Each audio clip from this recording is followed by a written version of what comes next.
मंडळी हो, हॉटस्पॉट इथंच आहे बर का. तर मग चला चॅनलला सबस्क्राईब करा आणि घंटी नक्की वाजवा. देव उभा मागे पुढे उगवी कोडे संकट. संत श्रेष्ठ जगदवंदनीय जगद्गुरु श्री तुकाराम महाराज यांचा 4 चरणाचा कीर्तन सेवेसाठी निवडलेला हा अभंग. या अभंगातून महाराज म्हणतात की आम्ही भगवत सेवक आहोत, हरिदास आहोत, आणि त्याचा परिणाम असा आहे की जीवनातील भय, दुःख, चिंता हे सर्व अनर्थ टळलेले आहे. कारण ज्या परमात्म्याचं चिंतन करतोय तो सुख स्वरूप आहे, आनंद स्वरूप आहे, सत्य स्वरूप आहे, ज्ञान स्वरूप आहे, आणि तोच मागे पुढे आहे. मग एका अर्थानं हरी आला हाता मग कैची भय चिंता, असा एक अनुभव तुकोबारा या अभंगातून आपल्या पुढे व्यक्त करतायत. महाराज म्हणतात आम्ही आग्रह करावा तसा परमात्मा आमचे लळे मनोरथ पूर्ण करतो, आणि म्हणून त्या परमात्म्याच्या भक्तीमुळे आणि त्याच्या कृपाप्रसादामुळे आम्ही मोठे सुखात हे जीवन व्यतीत करतो आहोत, आणि मुखानं त्याचं नामस्मरणही करतोय. प्राप्त वेळेमध्ये या अभंगाच्या माध्यमातून काही सेवा भगवंताच्या चरणी, सद्गुरूंच्या चरणी ही सेवा समर्पित करायची. तत्पूर्वी कार्यक्रमाच्या अनुषंगानं 2 शब्द परिहार देणं आवश्यक आहे. पिचडगाव तालुका नेवासा गावातील शेजूळ पाटील परिवार आपल्या सर्वांना सुपरिचित असलेला हा परिवार आहे. राजकीय, सामाजिक, विशेषत्वानं धार्मिक क्षेत्रामध्ये या सर्व बंधूंचं, या परिवाराचं, मुलांचं अतिशय चांगलं काम आहे. आणि ज्या वेळेला पुढची पिढी काही चांगलं काम करते त्यावेळेला मागच्या पिढीला खऱ्या अर्थानं धन्यवाद द्यावे लागतात. कारण त्यांच्या पुण्याईमुळे, त्यांच्या मार्गदर्शनामुळे पुढची पिढी ही संस्कारमय वागत असते. आणि म्हणून ज्या मातोश्रींनी या परिवाराला घडवण्याचं काम, विचार संस्कार देण्याचं काम, या परिवारासाठी कष्ट घेण्याचं काम ज्या मातोश्रींनी केलं त्या कैलासवासी मातोश्री गंगा भागीरथी, वेणूबाई एकनाथराव शेजूळ, ज्यांना संबंध शेजूळ परिवार, नातेवाईक, गावकरी सगळे जीजी या नावानं प्रेमानं ओळखायचे. आज त्यांचं हे प्रथम पुण्यस्मरण आपल्या सर्वांच्या उपस्थितीमध्ये साजरं होतंय. या परिवारातील ज्येष्ठ मार्गदर्शक, आपले सर्वांचे स्नेही श्री भगवानराव एकनाथ पाटील शेजूळ, श्री शिवाजीराव एकनाथ पाटील शेजूळ, श्री बबनराव एकनाथ पाटील शेजूळ, श्री दादासाहेब एकनाथ पाटील शेजूळ, त्याचप्रमाणे मातोश्री वेणूबाई अर्थात जीजी यांच्या मुली सौभाग्यवती झुंबरबाई भीमराज पाटील निकम, सौभाग्यवती छबुताई अशोकराव पाटील मचे, सौभाग्यवती सुलोचनाताई दत्तात्रय पाटील आवताडे, असा संपूर्ण परिवार विशेष करून आजच्या या कार्यक्रमासाठी आवर्जून उपस्थित राहिलेले आपल्या मुळा सहकारी साखर कारखान्याचे सन्माननीय चेअरमन आदरणीय नानासाहेब पाटील तुवर, त्याचप्रमाणे आवर्जून या ठिकाणी उपस्थित असलेले जिल्हा परिषदेचे सदस्य सन्माननीय दिलीपराव पाटील सरोदे, आवर्जून या ठिकाणी उपस्थित कारखान्याचे निवृत्त अधिकारी आदरणीय PR जाधव साहेब, आपल्या मार्केट कमिटीचे माजी सभापती, कारखान्याचे माजी संचालक आदरणीय शंकरराव पाटील लोखंडे, माजी सरपंच रामकृष्ण पाटील कांगुणे, त्याचप्रमाणे बाळासाहेब पाटील बर्डे, परिसरातील आलेली सर्व मान्यवर मंडळी, या गावामध्ये ग्रामसेवक म्हणून काही वर्ष ज्यांनी चांगलं काम केलं ते गणेशराव डोंगरे भाऊसाहेब, त्याचप्रमाणे विष्णुपंत ठोसर भाऊसाहेब, आपल्या बाभूळ खेड्याचे सरपंच ज्ञानेश्वर पाटील आवताडे, संपूर्ण आवताडे पाटील परिवार, त्याचप्रमाणे उद्योजक, वारकरी आणि एक आदर्श शेतकरी म्हणून ज्यांना सर्वजण आपण ओळखतो ते दत्तात्रय पाटील कांगुणे, व्यावसायिक आणि उद्योजक म्हणून ज्यांना आपण ओळखतो ते आमचे सहकारी जालिंदर पाटील बर्डे. या निमित्तानं आवर्जून जशी सामाजिक क्षेत्रातील मंडळी आहे, धार्मिक क्षेत्राच्या माध्यमातून आवर्जून या परिवाराचा जो स्नेहसंबंध आहे धार्मिक क्षेत्राशी, आणि त्या माध्यमातून श्रद्धांजली वाहण्यासाठी आणि या परिवाराला आशीर्वाद देण्यासाठी उपस्थित आमचे परमादरणीय गणेशानंदजी महाराज माता खडेश्वरी देवस्थान चिंचोली, गावचं वारकरी संप्रदायाचं भूषण आदरणीय हजारे महाराज, ज्यांनी अत्यंत चांगला आश्रम स्थापन करून या भागामध्ये परमार्थ सेवा उत्तम रीतीने करतायत. मृदंगाचार्य कृष्णा महाराज, मृदंगाचार्य शेजूळ महाराज, विलास महाराज, त्याचप्रमाणे गायनाचार्य लक्ष्मण महाराज नांगरे, सचिन महाराज पवार, वारकरी संप्रदायाचे आमचे ज्येष्ठ मार्गदर्शक अंजाबापू कर्डिले, आदरणीय भीमभाऊ, खरं म्हणजे जावई म्हणून पहिला उल्लेख झालाय, पण आता महाराज म्हणून दुसरा उल्लेख आहे, तेव्हा तेही उपस्थित आहे. निकम, कल्याणराव असतील, खास करून खामगाव इथून आवर्जून उपस्थित राहिलेले आमचे जुने सहकारी संभाजीराव आगळे, सर्व आदरणीय आमची भजनी मंडळी, या बाजूला उपस्थित आमचे शिरसाट पाटील आणि सर्व मसलेकर आणि इतर भजनी मंडळी, आदरणीय वाघ पाटील, डॉक्टर, माझ्या समोर बसलेले सर्वच क्षेत्रातील सर्व आदरणीय मंडळी, आपण सर्वजण मिळून आज मातोश्री वेणूबाई अर्थात जीजी यांना ही आदरांजली श्रद्धांजली या ठिकाणी अर्पण करतोय. आपल्या नेवासे तालुक्यासह या परिवाराचे बरेच स्नेही मंडळी दूरनही आले, नातेवाईक मंडळी तर आहेतच, ते वेगवेगळ्या गावातून आलेले सर्व नातेवाईक परिसरातून आलेले असतील, पण थेट श्रीगोंदावरून आमचे आतार सेठ कुठं बसलेत, हां बसा, बऱ्याच दिवसांनी भेट झाली, त्यांना वारकरी संप्रदायाची फार मोठी आवड आहे. बसा बसा सेठ. आतारबाई, फार चांगली आवड आहे, आमच्याही भेटी बऱ्याच वेळेला झाल्यात आणि आमच्या योगेश महाराजांचा त्यांचा विशेष प्रेमाचा संबंध आहे, तेव्हा इथपर्यंत आले, आपले स्वागत आहे. विठाला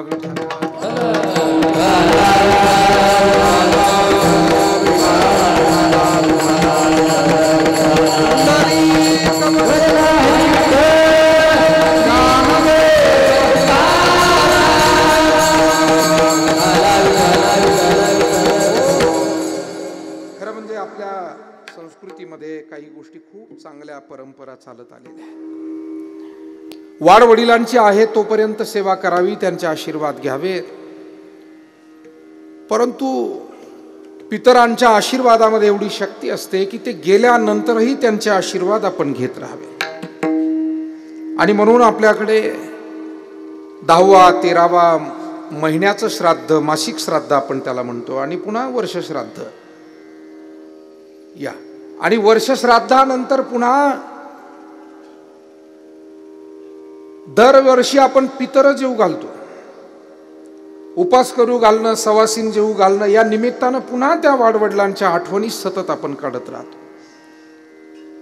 मला असं वाटतं की ज्या ज्या कुटुंबाला आपल्या आईवडिलांचे आशीर्वाद, पितरांचे आशीर्वाद घेता आले, त्या परिवाराला अडचणीतून सुद्धा मार्ग सापडतो आणि निश्चितपणे संकट दूर होतात, अडथळे दूर होतात.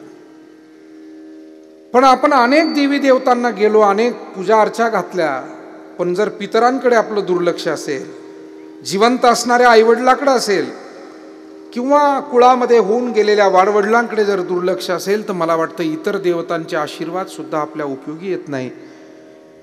कारण मुळात परमेश्वरानं पहिल्यांदा देव म्हणून आपल्याला 2 माणसं भेटवली आहेत, ते म्हणजे आई आणि वडील. मातृदेवो भव पितृदेवो भव, मग नंतर गुरूंना देव म्हटलेले, आचार्य देवो भव अतिथी देवो भव.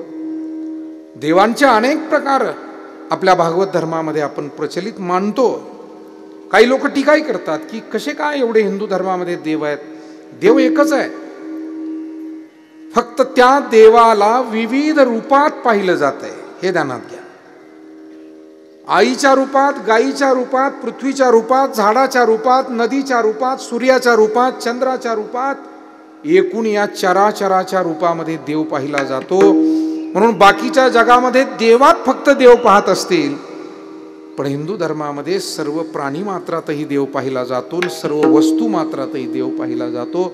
ज्ञानोबाराय म्हणाले, जे जे भेटे भूत ते ते मानिजे भगवंत, हा भक्तियोग निश्चित जाण माझा विठाला विठाला.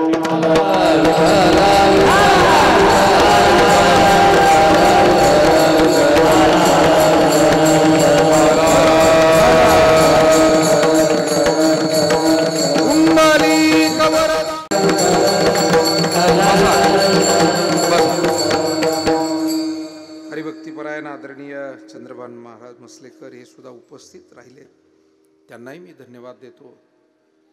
मंडप व्यवस्था अतिशय सुंदर आहे, साऊंड व्यवस्था अतिशय चांगली आहे, त्यांनाही धन्यवाद देतो. आदरणीय चेअरमन साहेबांना पुढील कार्यक्रमाला जायचं असल्यामुळे निश्चित त्यांची श्रद्धांजली प्राप्त झालेली आहे आणि त्यांना पुढील कार्यक्रमासाठी जाण्यासाठी सुद्धा आपण सर्व शेजूळ पाटील परिवाराच्या वतीनं परवानगी देतोय. विठाला विठाला.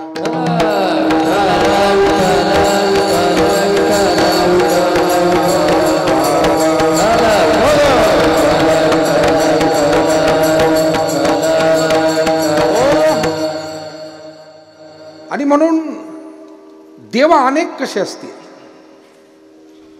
आम्हाला ज्या गुरुजनांनी मार्गदर्शन केलं ते नेहमी हेच सांगायचे. पूजनीय सद्गुरू नारायणगिरीजी महाराज असतील, ज्या ज्या वाडवडील संतांचं कीर्तनातून भजनातून मार्गदर्शन आम्ही घेतलं, त्या सर्वांच्या मुखातून हेच ऐकलंय. एकमेवा द्वितीयं ब्रह्म नेह नानास्ति किंचन. हे वेदाचं वाक्य आहे. ब्रह्मनाम ईश्वर. कसा आहे ईश्वर? एकमेवा द्वितीयम, म्हणजे तो एकमेव आहे आणि अद्वितीय आहे. एकमेव म्हणजे एकच, आणि अद्वितीय म्हणजे ज्याच्यासारखं दुसरा पुन्हा काहीही नाही. काही गोष्टी अद्वितीय असतात बरं का. जसं आकाश हे अद्वितीय आहे, याच्यासारखं पुन्हा आकाश कुठे आहे का? नाही. आकाश आकाशासारखंच आहे. समुद्र, आता आपण समुद्रांना नावं वेगवेगळी देतो, कारण ज्या त्या देशाच्या सीमेलगत, या महेश महाराज, ज्या त्या देशाच्या सीमेलगत वेगवेगळ्या भागात भूभागात आपल्याला ते समजावं म्हणून कुठे बंगालचा उपसागर म्हणतात, कुठे अरबी समुद्र म्हणतात, कुठे हिंदी महासागर म्हणतात, कुठे पॅसिफिक समुद्र म्हणतात. परंतु समुद्र मिळून एक आहे. पृथ्वीच्या तलावरती 70% भागामध्ये समुद्र आहे, 30% भागामध्ये जमिनी आपण समजून घेत आलो.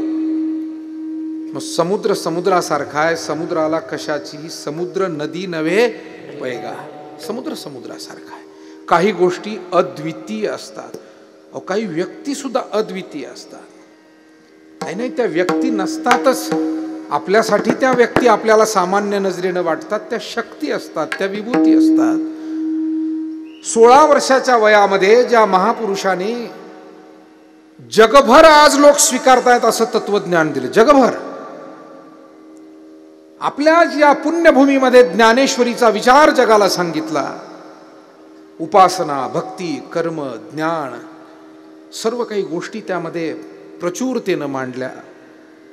दृष्टांत सिद्धांताची रेलचेल केली. मानवी जीवनाचा असा एकही भाग सोडलेला नाही की ज्यावरती माऊलींनी मार्गदर्शन केलं नाही. मला सांगा, 16 वर्षाच्या वयात हे शक्य आहे? 16 वर्षाच्या वयामध्ये समज असते, पण त्या समजेला मर्यादा असतात. पण ज्ञानोबारायांची ज्ञानेश्वरी वाचल्यानंतर आपण आश्चर्यचकित होतो. आणि म्हणून काही महापुरुष सुद्धा अद्वितीय आहे. आता माऊलींसारखं जेव्हा माऊली समाधीस्थ होत होते त्यावेळेला प्रत्यक्ष पांडुरंग रडू लागले आणि रुक्मिणी माता त्यांना सावरते, देवा आतापर्यंत आम्ही रडत होतो, पण आता तुम्हाला गैवरून आलंय. तुम्ही असं नका करू. तुम्ही जर हतबल व्हाल तर या सर्वांना कोण सावरील? नामदेवराय रडतायत, निवृत्तीनाथ महाराज रडतायत, माऊली समाधीस्थ होत आहेत. त्यावेळेला पांडुरंगाचं मनोगत संतांनी आपल्या शब्दातून व्यक्त केलंय. देवो म्हणे रुक्मिणी हा एकची योगी देखिला नयनी, हेची ज्ञान संजीवनी जान त्रैलोक्यासी. हा एकची अद्वितीय. म्हणून अनेक गोष्टी अद्वितीय आहेत. तसंच परमात्मा सुद्धा अद्वितीय आहे. तो एकच आहे. म्हणून आपुला तो एक देव करून घ्यावा असं म्हटलेलं आहे. तो एकच आहे. आणि म्हणून 2 नाही तर 3 नाही, आणि 3 नाही तर 33 कोटी सुद्धा नाही. फक्त काय झालंय माहितीये, जसं एकाच व्यक्तीला अनेक भूमिका करण्याची वेळ यावी आणि मग त्या भूमिकेतून आपण त्या व्यक्तीचा भिन्न परिचय करून घ्यावा, त्या पद्धतीनं परमात्म्याचा परिचय जगत निर्माण केलं. जगत निर्माण केलं म्हणून ब्रह्मदेव, जगताचं पालन पोषण करतोय म्हणून विष्णू, आणि जगताचा संहार केलाय म्हणून भगवान शंकर. आता शंकरराव सुद्धा आले. या. आदरणीय आपल्या राज्याचे माजी जलसंधारण मंत्री, आपले सर्वांचे आदरणीय नामदार शंकरराव गडाख साहेब आवर्जून उपस्थित राहिलेत. खरं म्हणजे त्यांच्या व्यस्त वेळेतून नेहमीच ते सुखादुःखाच्या कार्यक्रमांमध्ये आणि विशेष करून कीर्तन भजनाच्या कार्यक्रमांना भेट दिल्याशिवाय ते राहत नाहीत. त्यांचंही मी आपल्या सर्वांच्या वतीनं स्वागत करतो. दिवाळीचा खरं म्हणजे कालावधी सुरू आहे आणि म्हणून आदरणीय नामदार साहेबांसह आपण जे सर्व स्त्री पुरुष मान्यवर माझ्यापुढे बसलेला आहात, वडीलधारी मंडळी आहे, वारकरी संप्रदायाची आमची आदरणीय स्नेही मंडळी आहे, सर्वांना पाडवा होऊन गेला, दिवाळी होऊन गेली आणि आता हे नवीन वर्ष जे सुरू झालं आहे त्याच्या मनापासून आपल्या सर्वांना शुभेच्छा देतो. आणि येणारं वर्ष हे थोडंसं अधिकाधिक चांगलं जावं, कारण प्रत्येक वर्ष काहीतरी संकट घेऊन येतं आहे. कोरोना संपला, अतिवृष्टीचं संकट यावर्षी, आणि शेतकऱ्यांची जे ज्या पद्धतीचे नुकसान झालं, अडीअडचणीतून मार्ग सगळेजण सध्या काढतायत. तर निदान परमेश्वर कृपेनं येणाऱ्या काळामध्ये तरी सर्वांना सुख, समृद्धी, आनंद अनुभवायला मिळावा आणि त्या पद्धतीनं प्रत्येकानं वाटचाल करत राहावी. विठाला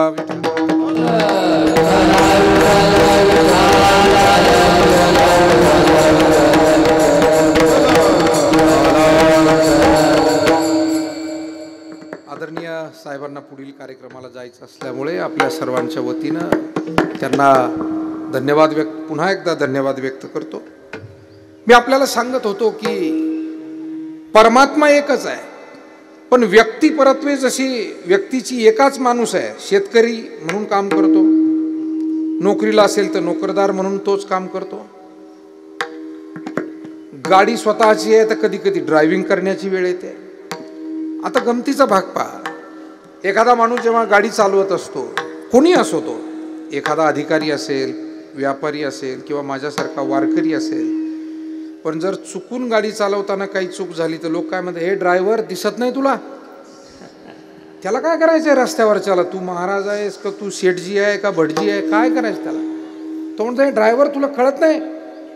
म्हणजे स्टेअरिंगवर बसलात त्यावेळी तुम्ही कोण झालात, ड्रायव्हर झालात. ज्या वेळेला ऑफिसमध्ये कामाला जातात त्यावेळेला तुम्ही तिथे अधिकारी कर्मचारी म्हणून काम करता, आणि तुमची स्वतःची शेतीवाडी आहे आणि शेतीत उभे राहिलात की तुम्ही शेतकरी होता. मग आता एक माणूस, अशा असंख्य भूमिका, मी फक्त उदाहरण म्हणून 2-3 भूमिका मांडल्या. इथं माणसं बोलतात, पण ते खरं बोलतात. बाबा ओ काय खरं आहे, लई सोंग करावे लागतात ह्या जीवनामध्ये. माणसं काय म्हणतात, लई सोंग. बरोबर आहे, आपण जे बोलताय ते तत्वाला धरून आहे. माणसाला या वेगवेगळ्या भूमिका कराव्या लागतात, त्यालाच आपण साध्या भाषेमध्ये सोंग म्हणतो. बहिणीसाठी त्याला भाऊ व्हावं लागतं, मुलांसाठी त्याला बाप व्हावं लागतं, आईवडिलांसाठी त्याला मुलगा व्हावं लागतं, पत्नीसाठी तो पती असतो, मित्रांसाठी तो मित्र असतो. कधी कधी एखाद्याचं कर्ज घेतलं तर त्याच्यासाठी तो त्याचा ऋणकरी असतो. अशा अनेक भूमिकेतून माणूस जात असतो. तसंच परमात्मा सुद्धा वेगवेगळ्या भूमिकेतून विघ्न हरवण्यासाठी तो विघ्नहर्ता गणेश झाला, बुद्धिदाता झाला, जगत निर्मितीसाठी विष्णू झाला, जगतावर मायेची कृपा प्रसाद जगताला प्रदान करण्यासाठी तो देवी रूपातही आला.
भरोनी उरला चराचरे किंवा दरियली सोंगे अवघी येणी पांडुरंगे.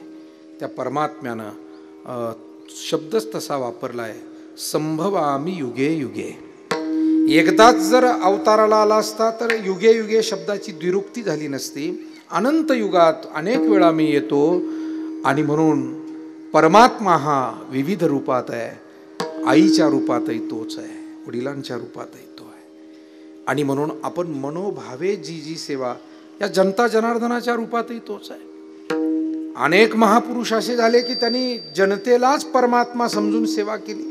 तुकोबाराय म्हणतात ती सुद्धा परमात्म्याला पोहोचते. कारण जे का रंजले गांजले त्यासी म्हणे जो आपुले, तू खावा देव तेथेची जाणावा. फक्त आपली श्रद्धा बळकट असायला पाहिजे. पुंडलिक महाराजांनी आईवडिलांनाच देव मानलं आणि अशी सेवा केली की न भूतो न भविष्यती, मनोभावे झोकून दिलं त्या सेवेला. आणि त्या सेवेचा परिणाम असा झाला की जगाचा मायबाप परमात्मा कृष्ण रूपात जो होता तोच पंढरीमध्ये भेटायला आला. द्वारकेचे केने आले याची ठाया, पुढे भक्तराया चोजवे, पुढे भक्तराया चोजवे, पुढे भक्तराया चोजवे. द्वारकेचे केने आले याची ठाया, द्वारकेचे केने आले याची ठाया, पुढे भक्तराया चोजवे, पुढे भक्तराया चोजवे, पुढे भक्तराया चोजवे. द्वारकेहून परमात्मा पंढरीमध्ये आला. आणि कशासाठी आला तर भक्तासाठी आलाय, पुंडलिकासाठी आला. अनेक ठिकाणी स्पष्ट आहे, पुंडलिका भेटी परब्रह्म आले गा, आपण आरतीमध्ये म्हणतो. आणि म्हणून आल्यानंतर सांगितलं, पुंडलिका अरे काय आई वडिलांची सेवा तू केली, मी प्रसन्न झालोय तुझ्यावर. मला असं वाटतं देव हा स्वतःच्या सेवेनं इतका प्रसन्न होत नाही, इतका तो इतरांच्या सेवेनं प्रसन्न होतो. मी तुम्हाला उदाहरणानं सांगू का. एखादी आई आहे, त्या आईला तुम्ही प्रसाद दिला पण तिच्या सोबत 2 लेकरं आलेली आहे, बसा, त्या लेकरांना जर प्रसाद नाही दिला तर त्या आईला बरं वाटेल का? सवासणी जेवू घालायच्या आणि आमची एखादी भगिनी बोलावली, तिच्या बरोबर आलं 1 लेकरू 2 लेकर, तिला जेवायला बसवलं, पोरांना दिलं पिटळून बाहेर, हाय काय सवासीन जेवल बुवा. अरे ती सवासीनच त्या लेकरांमुळे, नाही तर तिला सवासीन कोण म्हणेल. तिच्या लेकराला बाहेर घालवल्यानंतर तिला जेवण जसं गोड लागत नाही, तसं समाजाच्या सेवेकडे दुर्लक्ष करून, माता पितरांच्या सेवेकडे दुर्लक्ष करून, मुक्या प्राण्यांच्या सेवेकडे दुर्लक्ष करून जर आपण नुसतं परमात्म्याचं भजन करू लागलो तर देवाला सुद्धा ते आवडत नाही. आणि म्हणून आमचे सद्गुरू पूज्य प्रातस्मरणीय नारायणगिरीजी महाराज म्हणायचे की बाबांनो, डोळे उघडे ठेवून करायची कामं जोपर्यंत शिल्लक आहे तोपर्यंत डोळे लावून घेऊ नका. ध्यान मार्ग आहे, समाधी मार्ग आहे, त्याच्यात डोळे लावून साधना केली जाते ना, त्या अंदाजानं ते बोलायचे, त्या धोरणानं बोलायचे. ते म्हणायचे वारकरी संप्रदाय हा डोळे लावून भक्ती करणारा नाही, डोळे उघडी ठेवून भक्ती करायला आपल्याला सांगितली. आईची सेवा, गायीची सेवा, समाजाची सेवा, आपल्या परीनं प्रबोधन ही सुद्धा सेवा आहे. लोकांकडनं भक्ती करून घेणं सेवा आहे. कोणाला गीता शिकवणं ही सेवा आहे, हरिपाठ शिकवणं ही सेवा आहे, 4 लोकांना भक्ती मार्गामध्ये घेऊन जाणं ही सेवा आहे. आपण वारकरी काय सेवा करू शकतो? आपल्याकडे ना रस्ता मंजूर आपल्याला करता येतो, ना धरण मंजूर करता येतं. काय महाराज आपल्याकडे? महाराज म्हणायचे लेने देने को कुछ नहीं, जय गोपाल जय गोपाल. हे आमचे वारकरी म्हणजे असं आहे. पण ही सुद्धा सेवा आहे, कारण दाता तोची एक जाना नारायणा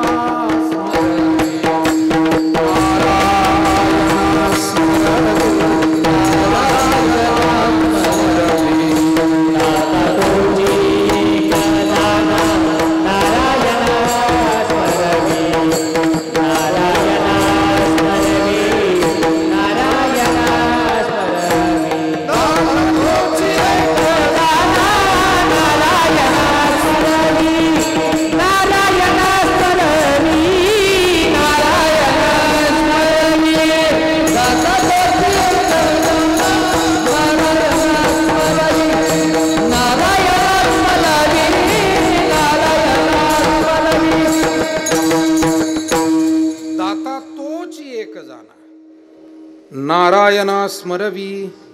तुकाराम महाराज तर म्हणतात त्याला सुद्धा श्रेष्ठ दाता म्हणा की जो आपल्याकडून भजन भक्ती करून घेतो.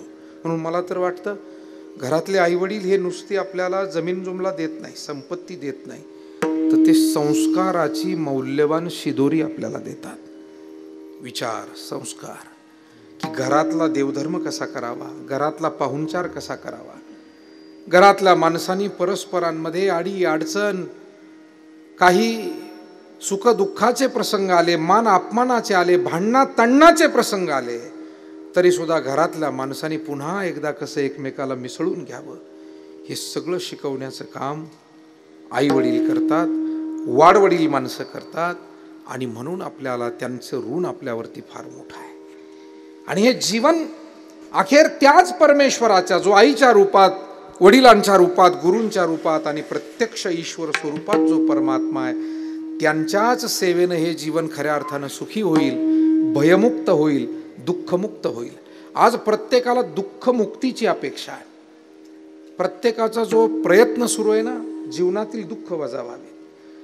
रंगनाथ स्वामी परभणीकर महाराज होऊन गेले, फार मोठे संत झाले वारकरी संप्रदायात, वेदांत क्षेत्रातले. आमचे गुरुवर्य नारायणगिरीजी महाराज सुद्धा ज्यांच्याकडे शिकत होते असे रंगनाथ गुरुजी परभणीकर. 1910-12 साली ते पंढरपुरात पाठ घेत होते. म्हणजे 100-125 वर्षापूर्वीची माणसं आहे रंगनाथ गुरुजी परभणीकर. आणि ते त्यावेळेला सांगायचे की लोकांचं असं आहे, म्हणाले बाबा हो, लोकांना सुख आवडतं पण सुखाचं साधन आवडत नाही, आणि लोकांना दुःख नको पण दुःखाची कारण सुटत नाही. विठाला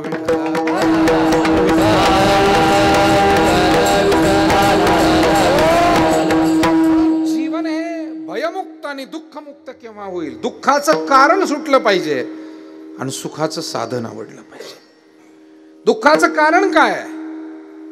दुष्कर्म हे दुःखाचं कारण आहे, दुर्भावना, दुर्विचार हे दुःखाचं कारण आहे, कुसंगती हे दुःखाचं कारण आहे.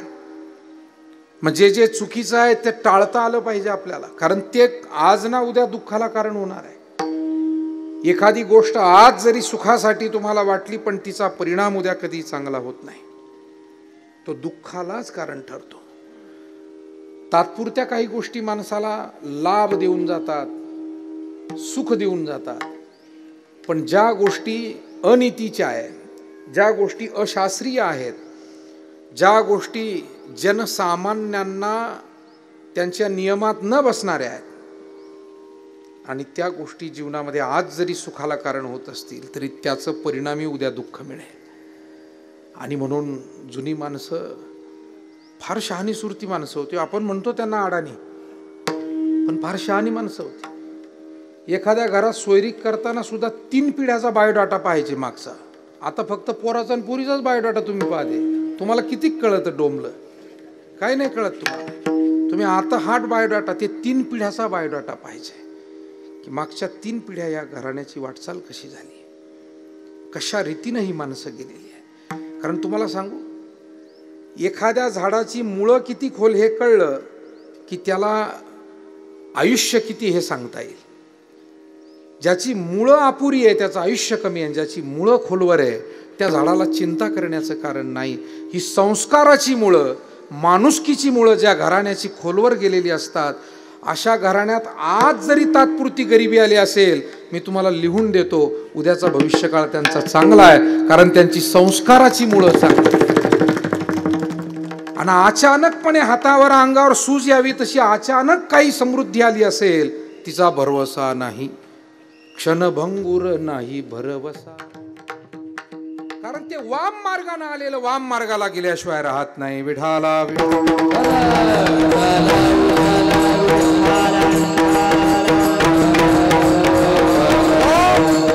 संस्कारानं वाटचाल करणारी जी कुटुंब आहे, व्यावहारिक अडचण असू द्यावं पण त्यांच्या वागण्याची पद्धत, बोलण्याची पद्धत, माणुसकीची पद्धत, घरातल्या माणसांना एकमेकाला जपण्याची पद्धत, ही कुठून आणणार आहे तुम्ही? कोणत्या पैशातून आणणार?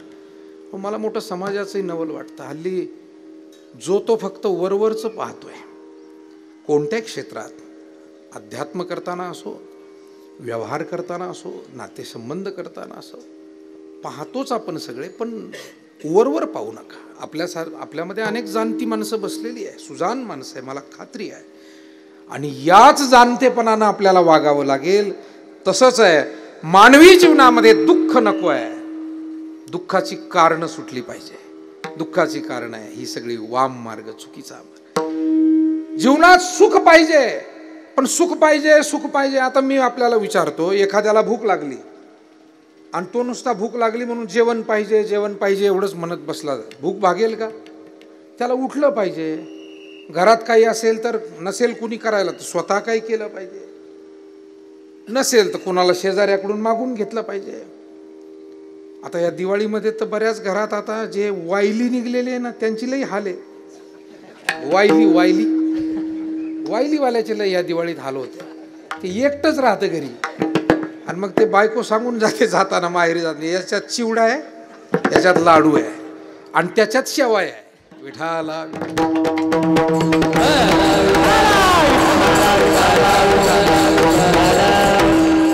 एकत्र कुटुंबात राहणाऱ्यांना ही अडचण नाही, कारण एक सुनबाई गेली दुसरी जाते, ती गेली की 2 दिवसांनी ही येते. आहे त्या गोष्टीचं महत्व आज सुद्धा चांगलंच आहे. विठाला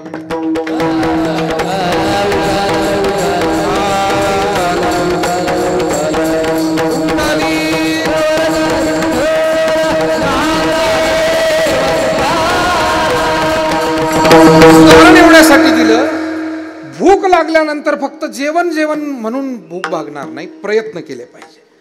तसं सुख पाहिजे म्हणून नुसतं सुख म्हणून सुख मिळणार नाही.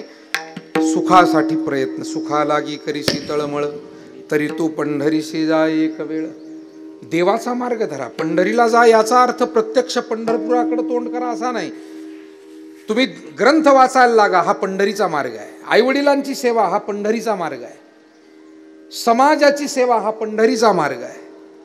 नीतीनं वागणं हा पंढरीचा मार्ग आहे. का फक्त 15 दिवस जाऊन येणं एवढा पंढरीचा मार्ग? 15 दिवस जाऊन आले आणि परत लाबाड्या करत फिरले, काय उपयोग त्याचा? याला काय पंढरीचा मार्ग म्हणायचा? हा तर भंपक मार्ग आहे. विठाला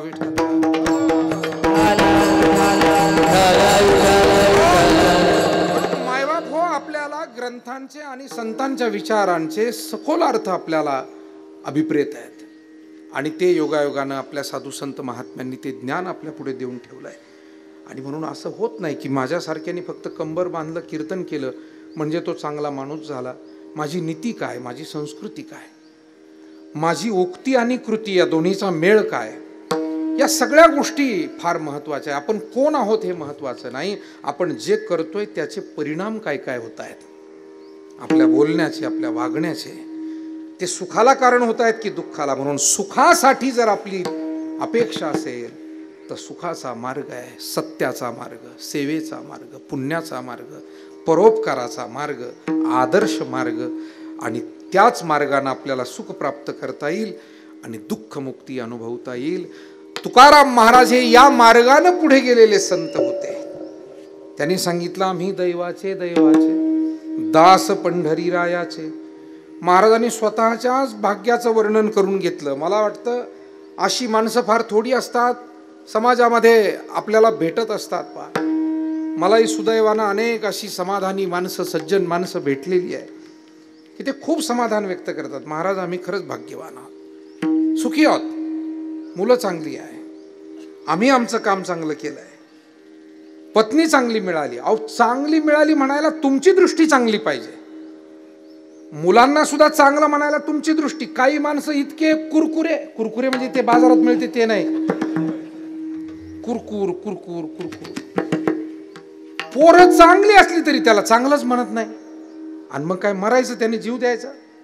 तेव्हा मुलांनी चांगलं वागावं हा एक भाग आहे. आणि वडीलधाऱ्यांनी सुद्धा सतत दोष पाहण्यापेक्षा त्यातले काही गुण पाहावेत आणि सतत त्रागा करून घेण्यापेक्षा कधीतरी प्रेमानं आशीर्वाद द्यावेत. दोन्ही बाजूनं प्रयत्न होण्याची गरज आहे. आज जे आपण म्हणतो पिढीमध्ये अंतर पडत आहे, तरुण पिढीनं जबाबदारीनं वागलं पाहिजे, कुटुंबाशी एकनिष्ठ राहिलं पाहिजे, जबाबदारी कुटुंबाची घेतली पाहिजे. आणि जुन्या पिढीनं सुद्धा चुकलं तर समजून सांगा आणि चांगलं झालं तर त्यावेळेला जरूर कौतुक करा. शब्दामध्ये दारिद्र्य येऊ देऊ नका. आपल्या ग्रामीण भागात आपण बोलतो कमी, काम खूप चांगलं करतो आपण, पण संवाद खूप कमी असतो. मुलाचा बापाचा असेल, भावाचा भावाचा असेल. माणसं गल्लीत जेवढं बोलतात ना त्याच्या 10% जरी घरात बोलले तर घरातले बरेच प्रश्न मिटतील हो, असं मला वाटतं. गल्लीत जितका बोलतो माणूस 10% जरी घरात येऊन बोलला, काही चांगलं बाहेर पाहिलं, घरात येऊन सांगत राहावं. जो ऐकेल तो ऐकेल, सून ऐकेल, बायको ऐकेल, नाही कोणी ऐकलं ते एखादं नातू खेळतं ते ऐकल, सांगत राहा. कारण हे शास्त्र आहे आपलं, बोधयंत परस्परम. चांगल्या चर्चा जोपर्यंत घरात होत नाही, चांगला संवाद जोपर्यंत होत नाही, तोपर्यंत घरातले प्रश्न मिटत नाही. आणि गप्प बसाल प्रश्न वाढत जातील. विठाला विठाला.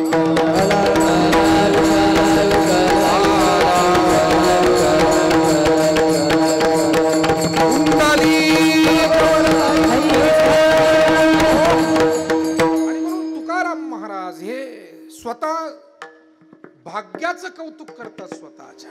आम्ही देवाची भक्ती करतोय, या मनुष्य देहाला आलोय आणि ईश्वराची भक्ती करून दुःख इतकं गेलंय दूर. दुःख ते कैसे नाही स्वप्नाशी. दुःख आता आमच्या स्वप्नातही येत नाही. भय भीती आता कुठे राहिलेली नाही. आणि या अवस्थेवर आम्ही पोहोचलो. महाराज हे कशामुळे तुम्हाला प्राप्त झालं? म्हणाले उत्तर तेच आहे, हरिदास आहोत म्हणून भयमुक्त आहोत. अभंगाचं पहिलं चरण.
हरीच्या दासा काही भय नाही त्रैलोकी. एकतर भय का नाही तर हरीचे दास आहोत म्हणून. कारण हरी तैसे हरीचे दास नाही तया भय मोह चिंता आस. होनी राहती उदास बळकट कास भक्तीची. नाटाच्या अभंगामध्ये त्याचं उत्तर सापडतं. हरिदासाला का भय नाही तर हरिभक्त हे हरी स्वरूप आहे. हरी तैसे हरीचे दास. तो जर सच्चिदानंद स्वरूप आहे तर मग महाराज म्हणाले, अमर तू खरा कैसा नव्हे मी दातारा. तू जर का देवा जन्म मृत्यू रहित असशील तर आम्हाला तरी कुठे आत्मस्वरूपाने विचार केलास कुठे जन्म मृत्यू आहे? शरीराच्या दृष्टीने जन्म मृत्यू आहे, पण आत्मदृष्टीने जर आम्ही आत्मबोधावर जाऊन विचार केला तर जसा तू आहेस तसे आम्ही आहोत. तुझं मज नाही भेद सहज केला से विनोद. आणि आपल्याला, आपण सुज्ञ मंडळी आहात, आपल्याला माहिती आहे परमार्थ विचाराची श्रेष्ठ अवस्था कोणती आहे तर अहम ब्रह्मास्मी. ते देवतत्व म्हणजे मी आहे. मी आणि तो वेगळा नाही आहे. आणि म्हणून संतांनी या बोधावर जाऊन भक्ती केलेली आहे. इथपर्यंत जाऊन पोहोचले आणि समाजाला उपकारक ठरावं म्हणून पुन्हा अभंग लिहिले. तुकाराम महाराज म्हणतात, देवा एकची घोंगडी पांघरू हरी, मी तू पण जाऊ दे दुरी, मी आणि तू हे जाऊ दे दुरी देवा. आतापर्यंत वाटत होतं मी वेगळा आणि तू वेगळा आहे, आता कळलंय मी वेगळा नाही, तू वेगळा नाही आणि हेही वेगळं नाही. मग हे काय आहे? नाथ महाराजांना विचारा. नाथ महाराज असं म्हणतायत की अवघेची त्रैलोक्य आनंदची आता, चरणी जगन्नाथा चित्त ठेले, माय जगन्नाथ बाप जगन्नाथ, अनाथाचा नाथ जनार्दन, एका जनार्दनी एक पणे उभा, एका जनार्दनी एक पणे उभा, एका जनार्दनी एक पणे उभा, एका जनार्दनी एक पणे उभा, चैतन्याची शोभा शोभतसे, चैतन्याची शोभा शोभतसे,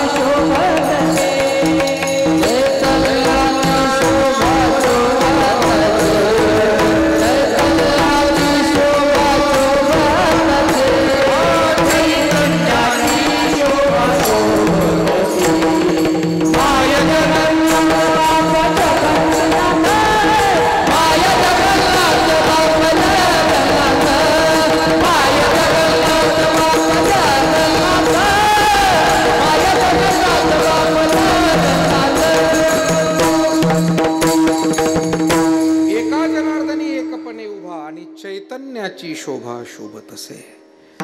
हे जगत ब्रह्म स्वरूपच आहे, दुसरं काहीही या जगतामध्ये नाही. याला चिद्विलासवाद म्हणतात की सर्वत्र ईश्वराचं दर्शन होणं, सर्वत्र तो आहे अशी अनुभूती येणं. आणि म्हणून ज्या वेळेला तुकाराम महाराजांना असं वाटू लागतंय की आम्ही हरिदास आहोत, अशी भक्ती केली देवाची की सर्वत्र त्या परमात्म्याची प्रतीती त्यांना आलेली. आत हरी बाहेर हरी, हरिणे घरी कोंडिले, हरिणे कामा घातला चिरा. मला सांगा, आपल्याला आपल्या विश्वासू माणसासोबत जर असलं तर भीती वाटत नाही. सर्वार्थानं तुमचा विश्वास ज्या व्यक्तीवर आहे, व्यावहारिक बाबतीत, ताकदीच्या बाबतीत, बुद्धीच्या बाबतीत, जो माणूस तुम्हाला असं वाटतं की नाही हा कोणत्याही प्रसंगातून अडचणीतून मार्ग काढू शकतो, अशा माणसासोबत तुम्ही असा जंगलातून प्रवास चालला तरी तुम्हाला भीती वाटत नाही. असे 4 सहकारी जर असतील, पण याच वेळेला तुम्ही एकटे आहात, कोणी सोबतीला नाही आहे तुमच्या विश्वासातलं, प्रेमातलं, अशा वेळेला मन भीतीनं ग्रस्त होत आहे. गाडी इथे बंद पडली तर कोण सोबत आहे, न जाणो कुणी इथे अडवलं लुटलं तर काय होणार, अशा अनेक शंका मनामध्ये निर्माण होतात.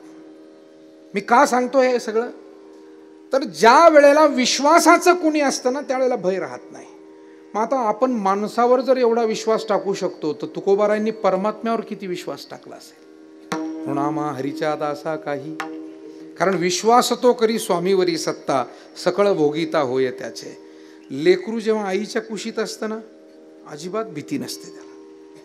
मग ती आई गाडीवर बसो, ती आई पायी चालो, ती आई झाडाखाली बसो, ते निवांत असतं, निश्चिंत असतं. कारण त्या लेकराला माहिती आहे माझा सांभाळ करणारी माझी माता स्वतःच्या जीवापेक्षा ती मला जपते. ते निश्चिंत आहे. त्याच पद्धतीनं गाडीमध्ये सुद्धा तुम्ही त्याच वेळी झोपता ज्या वेळेला तुमच्या खात्रीचा ड्रायव्हर आहे, बरोबर की नाही. तुमचा विश्वासू ड्रायव्हर आहे नेहमीचा, तुम्ही झोपता, झोपलं तरी काय वाटत नाही. पण नौखा एखादा बसलाय, थोडी गडबड होऊ राहिली, गिअर टाकताना गडबड होते, ॲक्सिलेटर जरा पटकन दबलं जातंय, आता झोप येईल का तुम्हाला? 2 दिवसाचे जागलेले असू द्या, तुम्हाला झोप येऊ शकत नाही, कारण विश्वास नाही आहे. अरे हा नौखा आहे बाबा, आपण जागे राहा, याला सांगावं लागेल, उगी गडबड नको व्हायला. मला वाटतं परमात्मा हा सकळ जीवांचा करीतो सांभाळ, तुझं मोकलीला ऐसे नाही. सगळ्या जीवांना ज्यांनी जन्माला घातलंय, सगळ्या जीवांचा जो सांभाळ करतोय, आणि त्या परमात्म्याची भक्ती करताना तुकोबाराय म्हटले, या महाराज भय कसं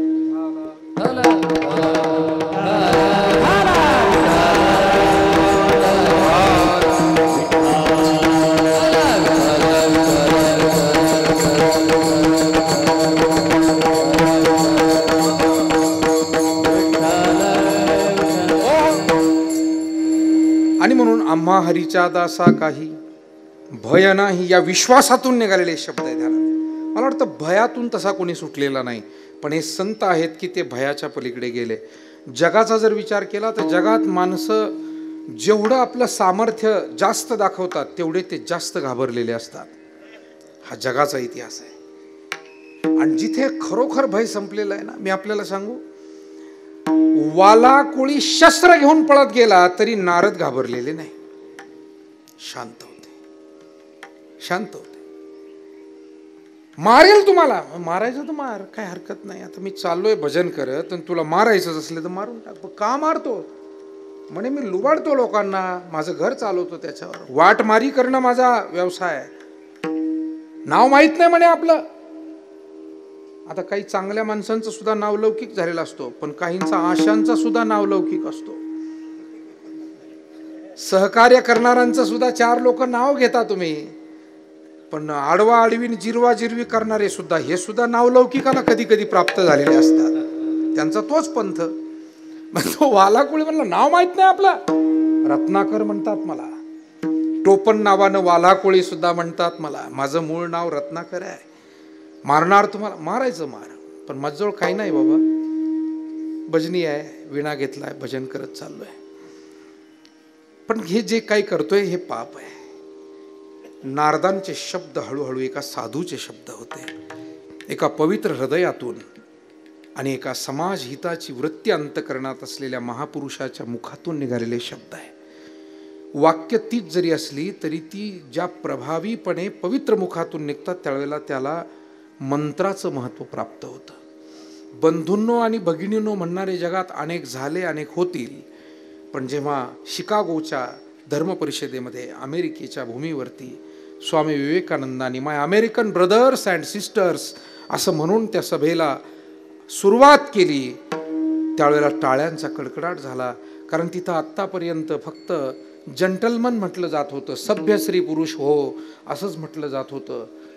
इतक्या आपुलकीनं कुणी बोललं नव्हतं. ही भारतीय संस्कृती होती आणि तिचं दर्शन तिथे घडलं. म्हणून काही वाक्य साधी असली तरी ती ज्या वेळेला संत मुखातून येतात, लोकांना मारतोय चांगलं नाही, या पापानं तुला अधोगतीला जावं लागेल. आणि ज्यांच्यासाठी पाप करतो ते याच्यात कोणी सहभागी होणार नाही. विचारून ये. तो म्हणाला मी विचारून येतो, पण तोपर्यंत तुम्ही पळून गेले तर काय करायचं. अरे पळून जाण्यासाठी आलेलोच नाही. जसा तू तुझ्या रस्त्यातून बाजूला जाणार नाही तसा मी सुद्धा माझ्या रस्ता सोडणार नाही आयुष्यभर. तू जर तुझा कुमार्गाचा रस्ता सोडणार नसशील तर मी माझा सन्मार्गाचा तरी का सोडू. पळून जायला नाही आलो. विश्वास नसेल मला बांधून ठेव, जा घरी विचारून ये. गेला रत्नाकर वालाकुळे. कोणी पापात सहभागी नाही. आई वडील नाही, मुलं नाही. मुलं म्हणाले आम्ही लहान आहोत, आई वडील म्हणाले थकलेले आहोत. पत्नीला विचारलं, तिनं सांगितलं पाणी घेऊन येते. विंचू चावल्याचं सोंग केलं. आमची जुनी वाडवडील कीर्तनकार मंडळी भारूड म्हणून दाखवायचे हे सांगत असताना. अब विंचू चावला. आता मी सुद्धा म्हटलो असतो, पण 11:30च्या पुढे काटा गेला. तेव्हा तुम्ही म्हणाल हे काय लावलं भारूड, असं काय व्हायला नको. म्हणून मी बरोबर माझ्या वेळेत 12च्या पुढे अजिबात जाऊ देणार नाही. माझी जी मर्यादा मला दिलेली आहे संयोजकांनी, त्याच्या पुढे का जाऊ. मुद्दा इतकाच आहे. ती विंचू चावला म्हणून आली. तो म्हणला थांब काही झाडपाला पाहतो. नको नको फार वेदना होत आहेत, अर्ध्या वेदना वाटून घ्या. तो म्हणाला अगं अर्ध्या वेदना कधी वाटून घेता येत नाही, सहकार्य करता येत. मग ती म्हणाली अर्ध पाप सुद्धा वाटून घेता येत नाही, हे ज्याचं त्यालाच भोगावं लागतं. असं म्हटल्यावर त्याचे डोळे उघडले. आला, नारदांचे पाय धरले आणि विचारलं महाराज या पाप मार्गातून बाहेर येण्यासाठी मी काय केलं पाहिजे. म्हणाले देवाचं नामस्मरण कर. तृणाग्नी वेळे समरस झाले तैसे नामे केले जपता हरी. सुरुवातीला तुलसीदासजी म्हणतात त्याला राम सुद्धा म्हणता येत नव्हतं, कारण वळण जर शरीराला नसेल तर त्या गोष्टी जमत नाही. पहा आता टाळ वाजवणारे जे आमचे आदरणीय टाळकरी आहे हे नित्य भजन करतात, त्यामुळे टाळ कसा धरावा कसा वाजवावा हे यांना माहिती असतं. नवखा माणूस पहिल्याच दिवशी ज्या वेळेला येतो, म्हणजे त्याला काही चूक म्हणायचं कारण नाही, पण त्याला माहीतच नसतं. तो दोन्ही वाट्या अशा उतान्या धरतो दोन्ही वाट्या. आणि मग असं कसं काय वाजवणार आहे ते नाही जमत. ते त्याला माहीतच नाही. टाळाची पकड कशी धरलेली याच्याहून टाळकरी आम्हाला कळतो. विठाला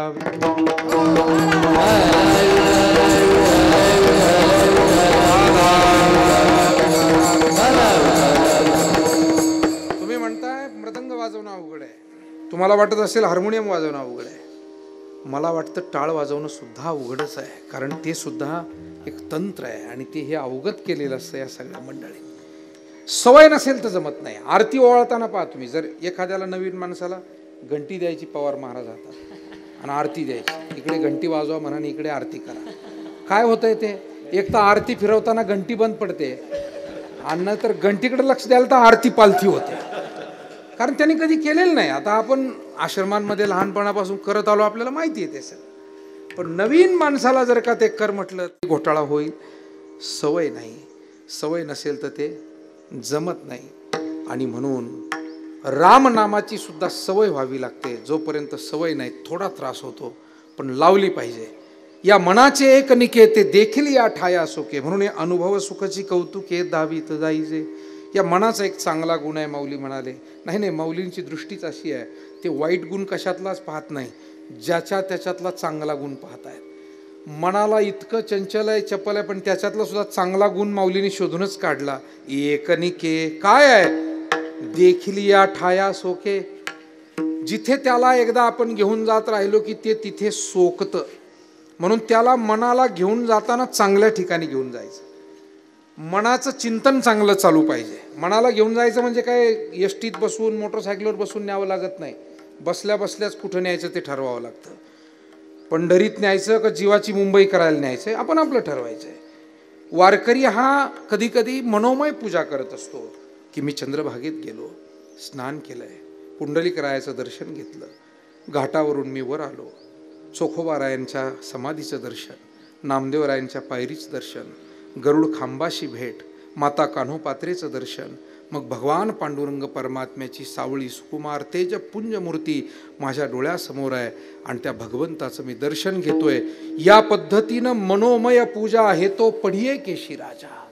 आपल्या इष्ट देवताचं मनोभावे स्मरण, मनोभावे स्मरण. आणि म्हणून मन कुठे न्यायचंय? मन लावा एकांती साधू संगे. विठाला विठाला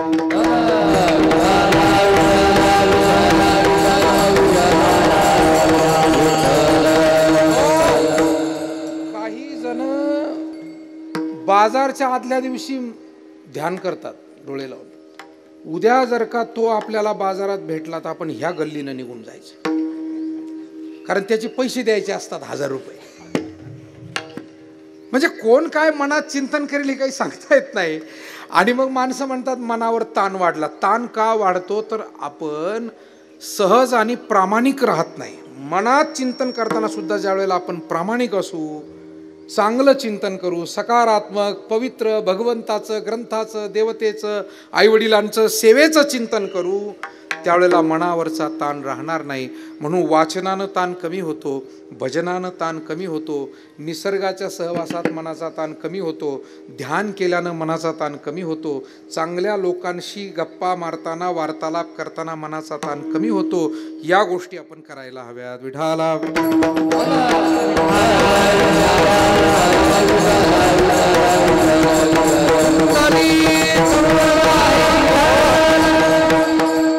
अजून 20 मिनिटं आहेत माझ्याकडे, त्याच्यामुळे आता काही घड्याळ पाहू नका परत. मी सोडणारच नाही तुम्हाला, कारण तुम्ही थांबलेत म्हणून. आता बाकीचे तर गेले निघून, आले गेले, पण तुम्ही थांबलेत त्याच्यामुळे 20 मिनिटं काय घड्याळ पाहिजे नाही. कारण मी असा शिक्षक आहे, माझं पाहत नसलो तरी लक्ष असतं माझ्या विद्यार्थ्यांकडे. विठाला विठाला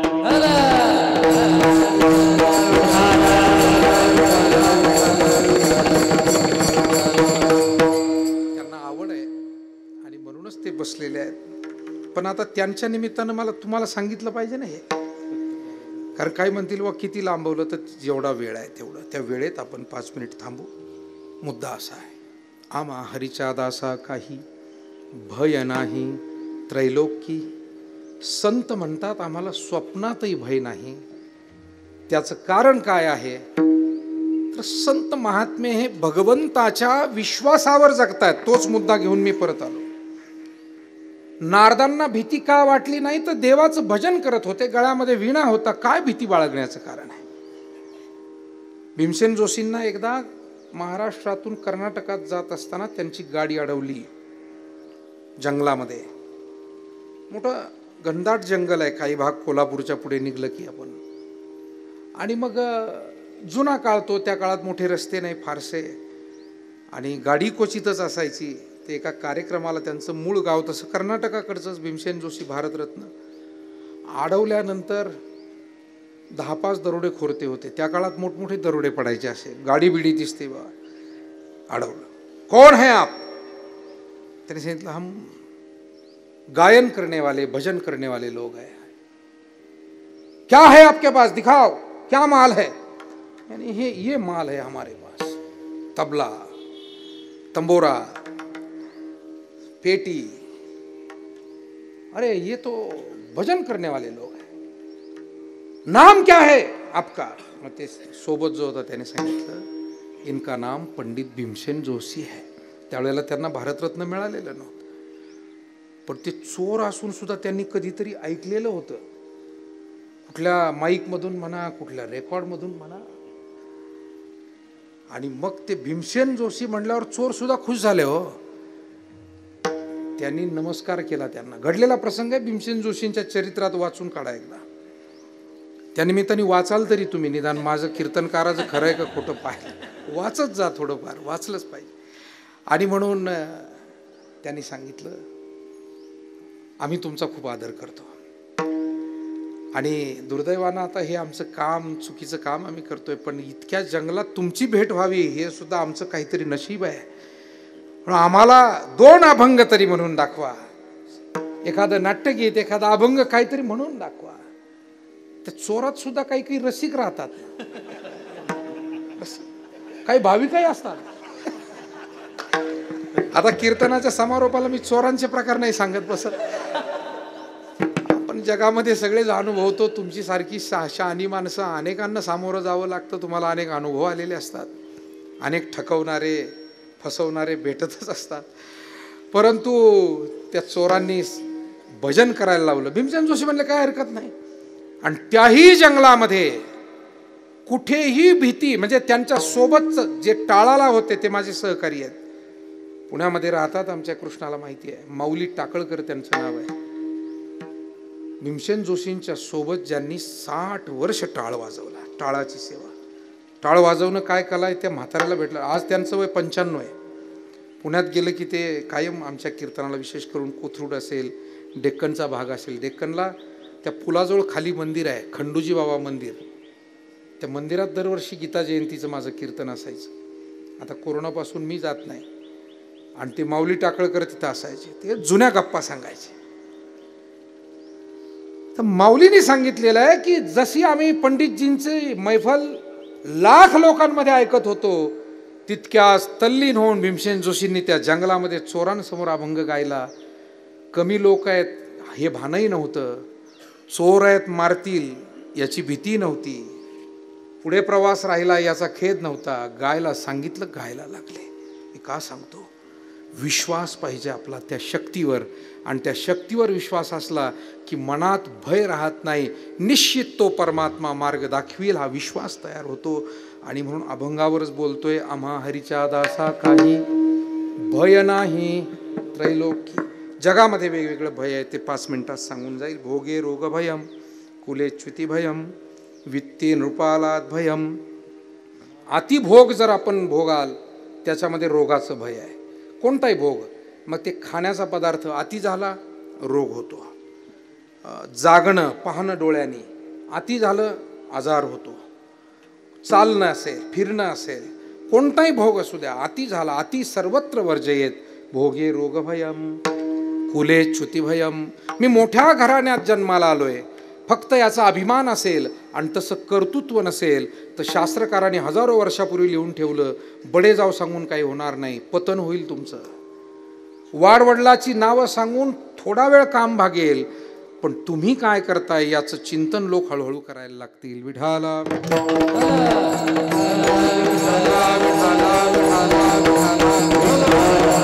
हे माझ्या पदरचं नाही मायबाप, हो शास्त्र जे आहे ते आपल्या पुढे फक्त एक माध्यम म्हणून मी मांडतो. कुले च्युती भयम, उच्च कुलाप्रमाणे वर्तणूक नसेल तर पतनाचं भय. त्याच्यानंतर सांगितलं वित्ते नृपालाद भयम.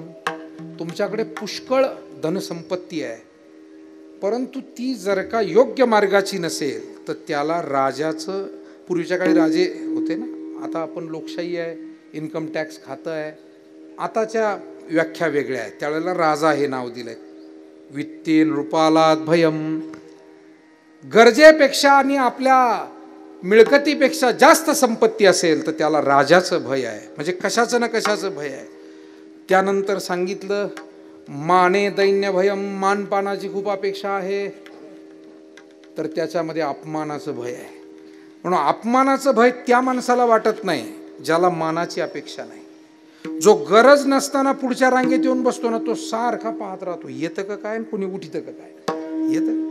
पण जो बसताना चौथ्या पाचव्या रांगेत बसला ना, तो अगदी मजेत असतो. त्याला काय, त्याला आपलं कोण उठवणार आहे. पण गरज नसताना पुढच्या सोफ्यावर येऊन बसला, त्याला माहिती आहे कुणी VIP आला का आपल्याला उठावं लागणार. त्या सगळा कार्यक्रम त्याचा त्या भीतीत जातो. म्हणजे आपल्यात असं कुणी नाही आहे इथे, पण मी सांगतो तुम्हाला, हे अनुभव जगामध्ये असतात. म्हणून माणसानं मानाचीच फार अपेक्षा करू नये, अपमानाचं भय राहत नाही. विठाला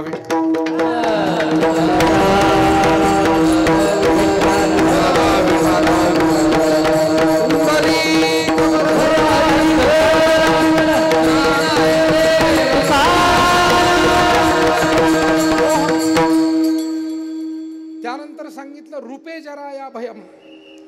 सौंदर्य आहे पण नुसताच त्या सौंदर्याचा अभिमान आहे, मग म्हातारपणाचं भय आहे. म्हणजे आमचे जुनी मंडळी उदाहरण सांगायचे, कीर्तनकार मंडळी. मग एक आजीबाई आरसा घ्यायला गेल्या बाजारात आणि आरसा घेताना 2-4 आरसे पाहिले. एक आरसा पटला महाराज. मी विचारलं भाऊ काय रे किंमत याची. त्या दुकानदारानं सांगितलं आजीबाई 20 रुपये. आम्ही काय 20 रुपये किंमत आहे, आणि तोंड तरी धड दिसतं का म्हणे याच्यामध्ये. आजी होते ध्यानात ठेवा, काय 20 रुपये किंमत आहे, तोंड धड दिसतं का याच्यामध्ये. दुकानदार म्हणला आजीबाई माझा ऐका एक वाक्य, 20 रुपये किंमत आहे हा महागाईचा दोष आहे. तुमच्या काळामध्ये आण्या 2 आण्याला मिळायचं, तो काळ वेगळा होता. आता मलाच मिळत नाही, माझीच खरेदी तेवढ्याची नाही, हा महागाईचा दोष आहे. 20 रुपयाला आरसा आहे. पण तोंड खराब दिसतं हा आरशाचाही दोष नाही, महागाईचाही नाही, माझाही नाही, हा तुमच्या वयाचा दोष आहे. विठाला रूपे जरा या भय. म्हणून माणसानं तारुण्याचा अभिमान करू नये, सौंदर्याचा अभिमान करू नये, संपत्तीचा अभिमान. जे दिलंय ते परमेश्वराचा प्रसाद म्हणून स्वीकारावं, आणि जे दिलंय ते सर्वांच्या सहकार्यासाठी दिलंय. आपल्याकडे ज्ञान असेल, गुण असेल, बुद्धी असेल, पद असेल, प्रतिष्ठा असेल, सौंदर्य असेल, संपत्ती असेल, सत्ता असेल, हे आपल्याला सेवेसाठी मिळालेलं आहे. हा भाव मनामध्ये जर असला तर त्याचं भय अंतःकरणात राहत नाही. पुढे सांगितलं शास्त्रे वाद भयम. शास्त्राचा जर अभिमानी असेल तर वाद होण्याची शक्यता. तपेंद्रिय भयम. तपश्चर्येचा अभिमान असेल तर इंद्रियाचं भय. मी म्हणतो या सगळ्या भयातून निदान कोणी गुंतलंय, कोणी सुटलंय. ज्याला जो आपलं खाणं पिणं आणि वागणं बोलणं मापात ठेवतो त्याला रोगाचं भय कमी राहतं. भोगे रोग भयम म्हटलंय. ज्याला कुळाचा अभिमान नाही त्याला पतनाचं भय नाही. ज्याची संपत्ती वाममार्गाची नाही त्याला टॅक्सचं किंवा राजाचं भय नाही. ज्याला शक्तीचा अभिमान नाही त्याला शत्रूचं भय नाही. बले रिपू भयम. ज्याला मानाचीच अपेक्षा नाही त्याला अपमानाचं भय नाही. ज्याला सौंदर्याचा अभिमान नाही त्याला म्हातारपणाचं भय नाही. ज्याला शास्त्र शिकलो याचा गर्व नाही त्याला वादविवाद वितंडवाद होण्याचं भय नाही. ज्यानं तप करताना भक्तियुक्त अंतकरणानं केलं, अहंकारानं केलं नाही. म्हणून तप अनेकांनी केलं पण विश्वामित्रानं केलेलं तप हे अहंकारानं राजसी होतं आणि म्हणून त्याला त्रास झाला, आणि म्हणून त्याला भय नाही. जो चांगल्या वृत्तीने तप करील. इतर भयातून कदाचित सुटता येईल, पण 9वं भय सांगितलं शेवटचं, काये कृतांतात भयम. काया नाम शरीर. या शरीराला काळाचं भय आहे. मला सांगा बाकीच्या भयातून सुटता येईल पण काळातून कोणाला सुटता आलं का? महाराज म्हणतात काळातून सुटता आलेलं नाही. कारण काळे खादला हा अवघाची आकार, उत्पत्ती संहार घडामोडी. हिरण्यकश्यपून एवढे प्रयत्न केले पण त्यालाही मरावं लागलं. मृत्यू कोणालाही सोडत नाही. एका राजानं, कोणीतरी ज्योतिषानं सांगितलं होतं मृत्यू होणार म्हणून, पहाटेच उठला, घोड्यावर बसला, लांब गेला राजधानीतून. ज्योतिषी म्हणला होता संध्याकाळी मृत्यू होणार आहे तुमचा सकाळी. घोड्यावरच बसला, लांब गेला. आता कसं काय मृत्यू होईल म्हणे, राजधानीतही नाही, कोणी माझ्या जवळही नाही. आणि सकाळ झाली, घोडा दमला होता पळून पळून, राजाही थकला होता, थांबला, घोड्याला पाणी पाजलं आणि घोड्याच्या पाठीहून हात फिरवायला गेला. तेवढ्यात घोड्यानं उंच उडी मारली आणि दोन्ही पुढच्या टापा ज्या आहेत त्या राजाच्या डोक्यात मारल्या आणि राजाचा मृत्यू झाला. मृत्यू चुकवता आला का? तो ती वेळ चुकवता येत नाही मायबाप हो. ती तशीच बुद्धी. माऊलींचे शब्द आहे, बुद्धीही होणारा सारखी ठाके. विठाला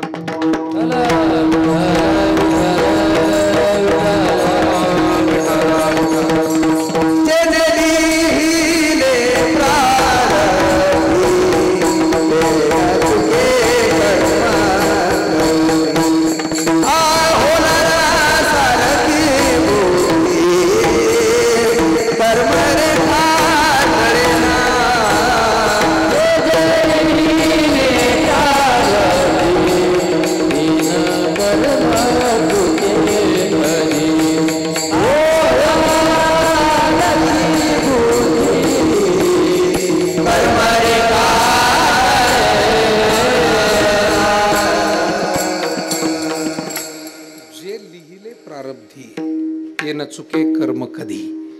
आणि म्हणून का ललाटीचे न चुके काही केले, जैसे काळे गोरे पण धुतले फिटोनेने. सगळ्या भयातून सुटता येईल पण मृत्यू हे एक भय असं आहे.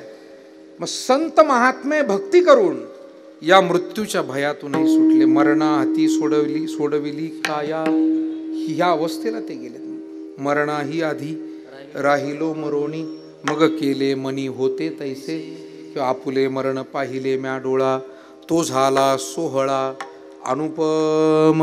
ज्यांना कळतंय आत्मा अमर आहे, शरीर नाशवंत आहे, मृत्यूचं रहस्य कळलंय, जीवनाचा सिद्धांत समजलेला आहे.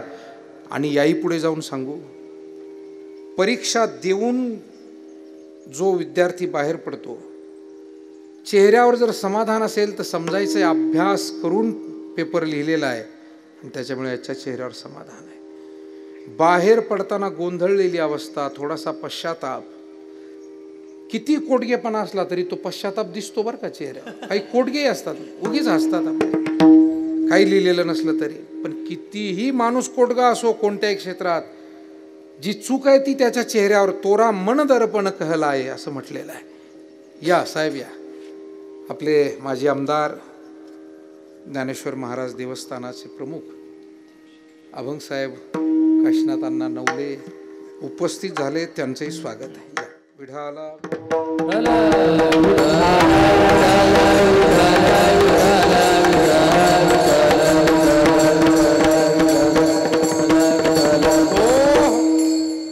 मुद्दा असा आहे, चेहऱ्यावर समाधान प्राप्त करून विद्यार्थी जेव्हा बाहेर पडतो, त्यानं नक्की जे चांगलं लिहिलंय, वर्षभर जे चांगलं वाचलं अभ्यासलं ते चांगलं लिहिलंय, आणि चेहऱ्यावर ज्याचं समाधान बिघडलेलं आहे. म्हणून आयुष्यभर आपण सुखी दुःखी होत राहतो, पण आयुष्याची जो शेवटचा काळ आहे ना, तो त्या लोकांचा जास्त समाधानी आहे ज्यांनी अगोदरचं आयुष्य हे काही ना काही सेवेमध्ये सत्कर्मामध्ये घालवलेलं आहे. कारण ती सेवा सत्कर्म त्या आयुष्याच्या थकलेल्या अवस्थेत आठवतात आणि ते मनोबल वाढवतात, ते सुख आणून देतात, सुखाच्या घागरी रिचवतात आपल्यामध्ये.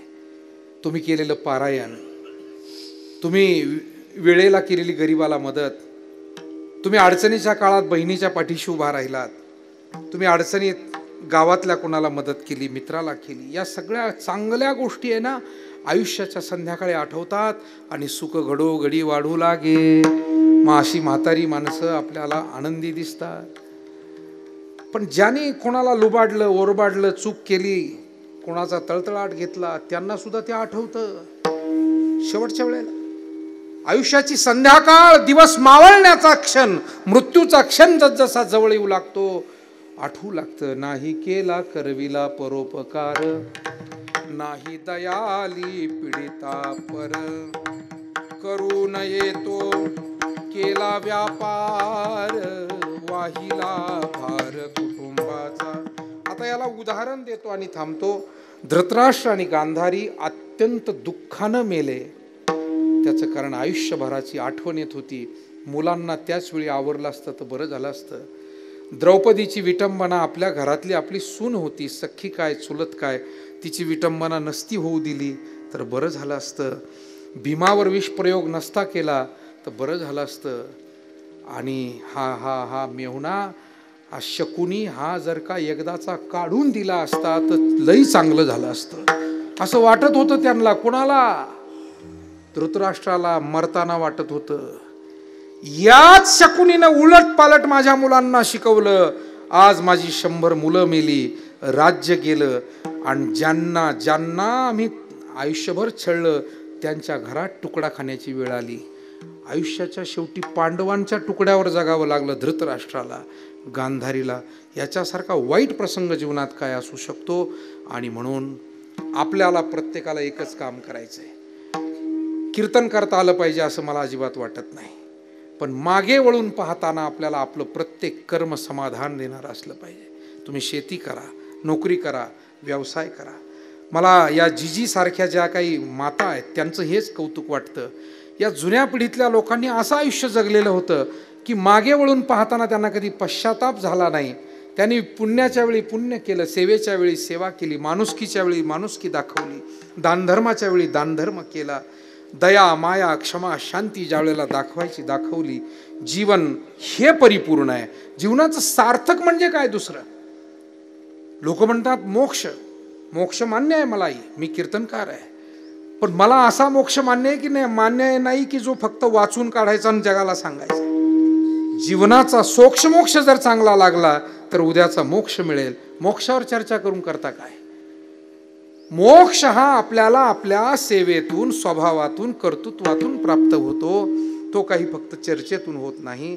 आणि म्हणून या जिजी सारख्या ज्या मातोश्रिया, तुका म्हणे त्यांचा जन्म, नामा म्हणे त्यांचा जन्म सुफळ झाला असं म्हणता येईल. किंवा काळ सार्थक केला त्यांनी, धरिला मणी विठ्ठल विठोबार.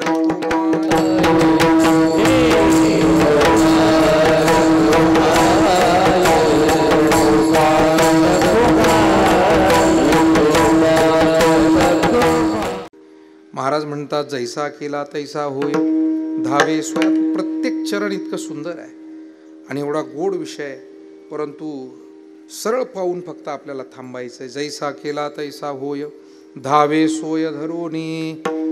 भक्तांनी आग्रह करावा आणि परमात्म्याने तो लढिवाळ हट्ट पूर्ण करावा. तुका म्हणे आम्ही तुझी मागावी लढिवाळी, पुरवावी आळी माय बापे. या पद्धतीचं परमात्म्याचं त्यांचं नातं. आणि असा हा परमात्मा, त्याची भक्ती, त्याचा आमच्यावरचा कृपाशीर्वाद, आम्ही सात्विकतेनं जगलेलो जीवन, आणि या सगळ्याचा परिणाम तुकोबाराय म्हणतात जीवनात आम्ही कसे आहोत, सुखी आहोत, समाधानी आहोत, आणि मुखानं त्या भगवंताचं नाम गातोय. अभंगाचं शेवटचं चरण. तुका म्हणे असो सोखे,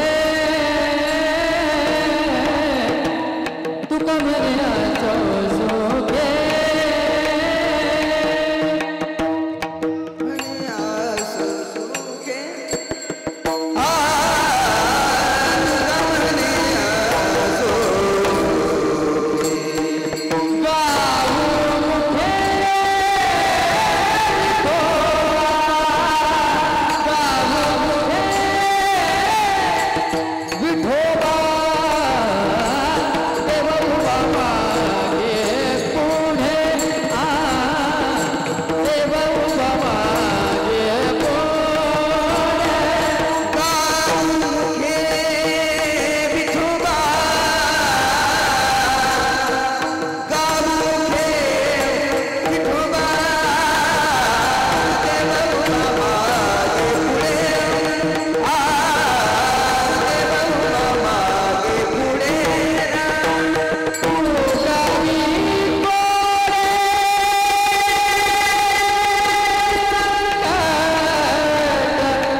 कैलासवासी गंगा भागीरथी वेणुबाई एकनाथ शेजूळ अर्थात जीजी यांचे प्रथम पुण्यस्मरण.